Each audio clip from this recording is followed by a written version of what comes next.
అలాగే సాక్షిలో ఈరోజు బ్యానర్ వార్తగా విద్యార్థుల ఫీజు రీయింబర్స్మెంట్కి సంబంధించినటువంటి వార్తను ప్రధానంగా రాశారండి. అప్పు చేసి ఫీజులు అందని రీయింబర్స్మెంట్, అప్పులు పాలవుతున్న తల్లిదండ్రులు, సర్టిఫికెట్ చేతికి రాక పిల్లల చదువుకి గండం, చేసేది లేక పొలం బాట పడుతున్న విద్యార్థులు, మంత్రి లోకేష్ను ట్యాగ్ చేస్తూ పిల్లల అవస్థలపై పోస్టులు, ఉన్నత విద్యామండలి విద్యాశాఖకు ఫిర్యాదులు అనేది వెల్లువెత్తుతున్నాయట. వైఎస్ఆర్సీపీ హయాంలో క్రమం తప్పకుండా ఫీజులు వచ్చాయని, పిల్లల చదువులకి పూర్తిగా అండగా అప్పట్లో ముఖ్యమంత్రి నిలిచారని చెప్పేసి ఈ వార్తనైతే ప్రధానంగా రాశారు. కూటమి ప్రభుత్వం వచ్చిన తర్వాత మనకి అమ్మఒడి కూడా వేయలేదన్నమాట. చాలా కాయకష్టం చేసుకునే వాళ్ళందరూ కూడా వాళ్ళే సొంతంగా ఫీజులు చెల్లించుకోవడం జరిగింది. చాలామంది ఇంకా అమ్మఒడి అప్పుడేస్తారు ఇప్పుడేస్తారు ఎదురు చూసి చివరికి విద్యా సంవత్సరం కూడా ముగిసింది.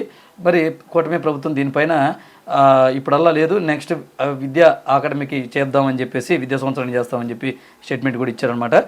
ఏదేమైనా లోకేష్ గారు విద్యాశాఖ మంత్రి గారికి ఫిర్యాదులు అయితే వెల్లువెత్తుతున్నాయి. మొత్తం మీద విద్యార్థుల జీవితాలకు సంబంధించినటువంటి అంశం కాబట్టి దీనిపైన ప్రభుత్వం వెంటనే స్పందించాలని చెప్పేసి ప్రజలు అయితే కోరుతున్నారు, విద్యార్థుల తల్లిదండ్రులు.